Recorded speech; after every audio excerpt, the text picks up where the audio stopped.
ত্রয়োদশ জাতীয় সংসদ নির্বাচন উপলক্ষে বিটিভি চট্টগ্রামের বিশেষ আয়োজন নির্বাচনী ভাবনায় আপনাদের স্বাগত জানাচ্ছি। প্রিয় দর্শক, আপনারা জানেন নির্বাচনী হাওয়া বইছে দেশে, নির্বাচনী উৎসব শুরু হয়েছে।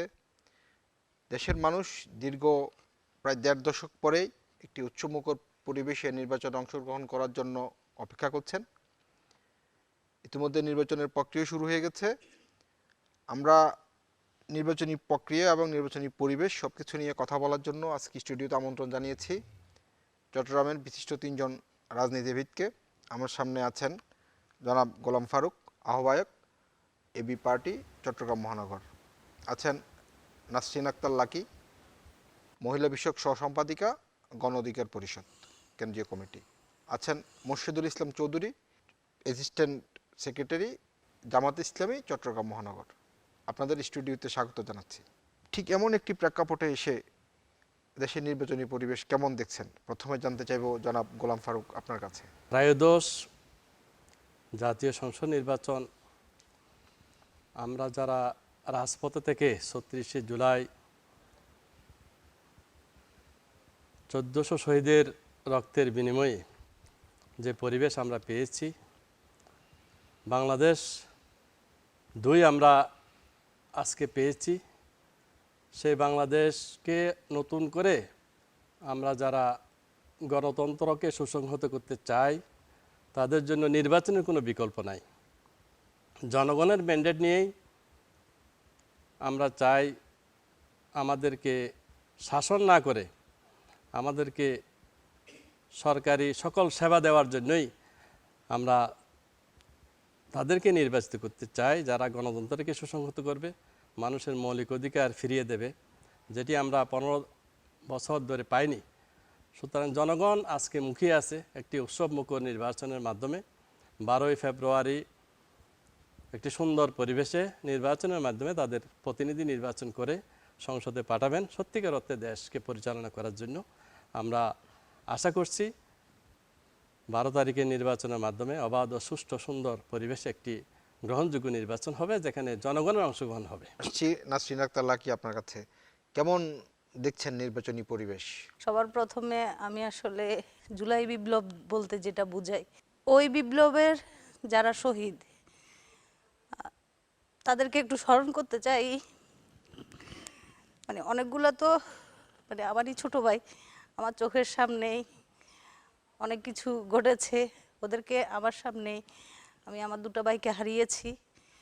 16 তারিখে একজন, 18 তারিখে 2জন। তারা আসলে যেই জন্য এই দেশে তাদের জীবনটা উৎসর্গ করে গেছে, এটা বাংলাদেশ, হোল বাংলাদেশেরই চাওয়া ছিল যে একটা সুন্দর পরিবেশে বাংলাদেশের রাজনীতিতে বিপ্লব ঘটবে।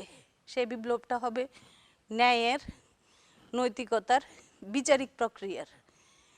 যেটা তাদের আশা আকাঙ্ক্ষার প্রতীক ছিল, সেটাই ত্রয়োদশ জাতীয় সংসদ নির্বাচনে জনগণ তাদের প্রত্যাশাটাকে সত্যায়িত করবে ভোটের মাধ্যমে।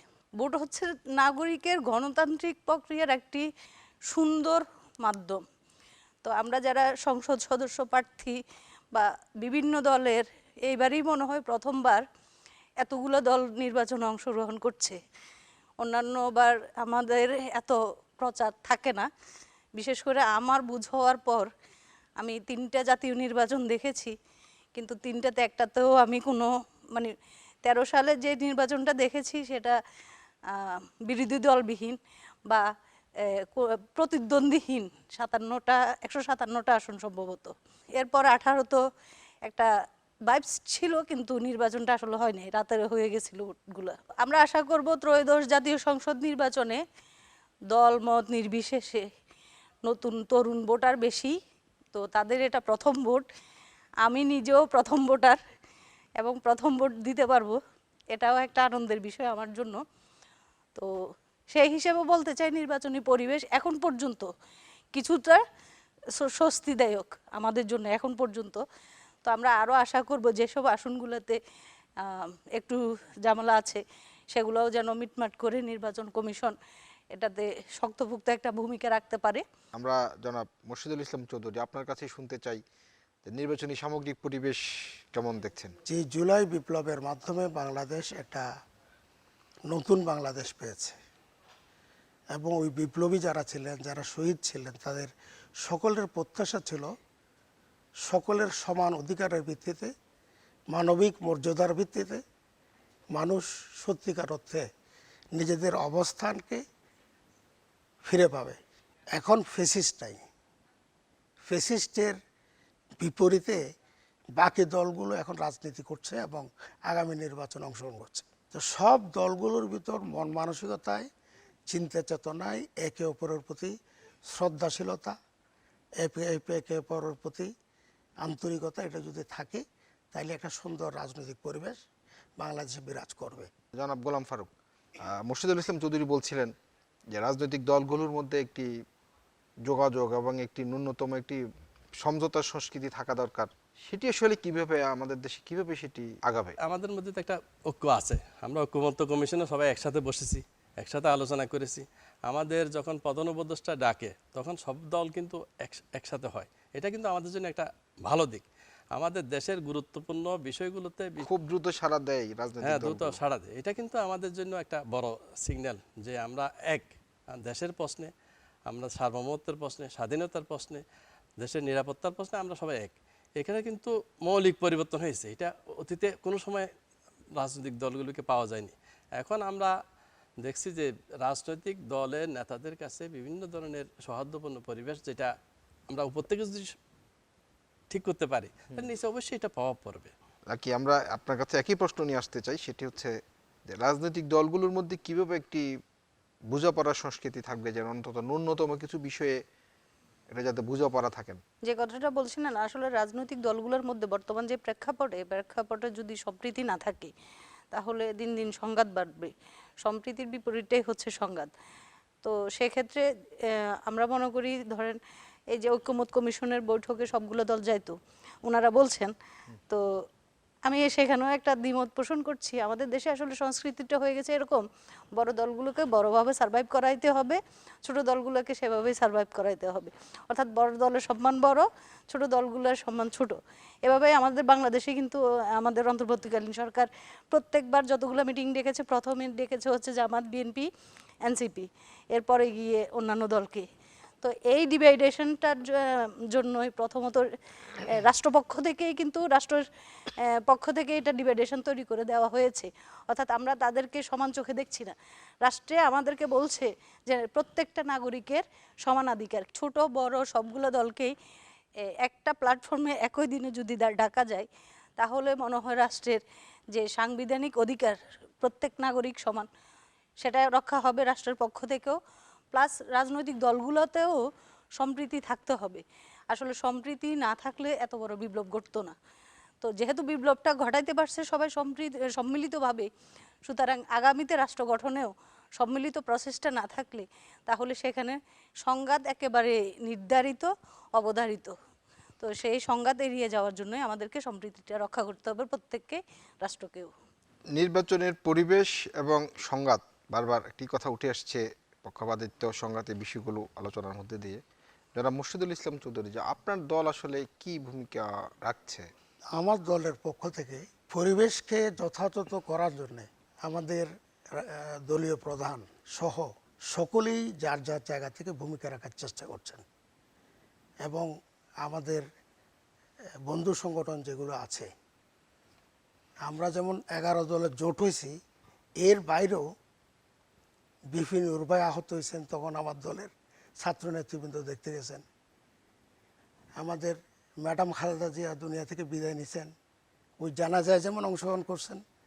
তারেক জিয়াকে সহানুভূতি জানানোর জন্যে আমাদের নেতৃবৃন্দ গেছেন এবং দুই দলের ভিতরে ওই দিনও একটা সুন্দর পরিবেশে আলোচনা হয়েছে। আমরা সরকার যারাই গঠন করি না কেন, পরবর্তীতে যাতে আমরা ঐক্যমতের ভিত্তিতে দেশ চালাই, এই প্রস্তাব, এই এটির কি আহ্বান। প্রভাব কি মাঠে আছে বলে আপনি মনে করেন? মাঠে তো আসলে আমাদের দলের জন্য আমরা বলতে পারবো, আমাদের দলের নেতৃবৃন্দ, কর্মী ভাইয়েরা এ ব্যাপারে কিন্তু কেন্দ্রের নেতৃবৃন্দের যে নির্দেশনা সেটা পালন করার জন্য এক পায়ে খাড়া।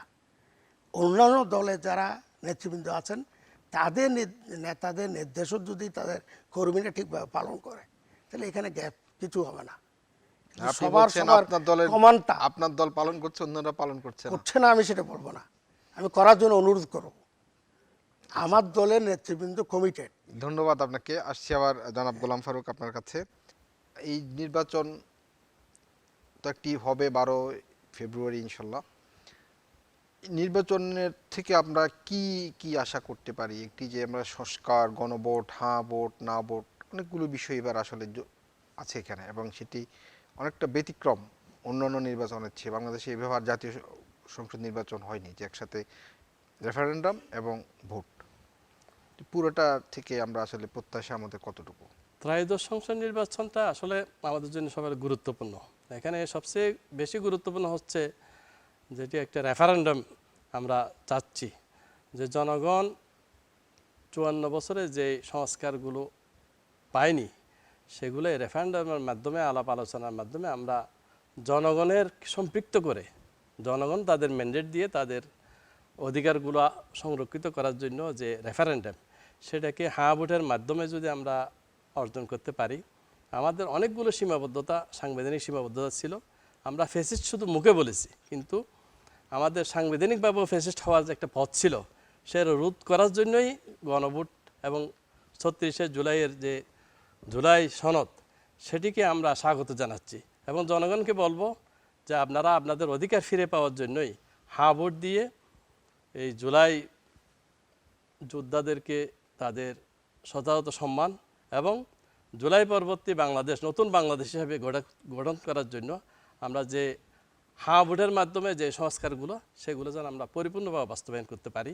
জনগণ যাতে তাদের অধিকার ফিরে পায় হ্যাঁ ভোটের মাধ্যমে, এবং তাদের পছন্দের প্রার্থীকে নির্বাচন করার মাধ্যমে, তাদের ভোটাধিকার প্রয়োগ করার মাধ্যমে সত্যিকার অর্থে একটি গণতন্ত্রের পরিবেশ সৃষ্টি হবে, সেটি আমরা আশা করি।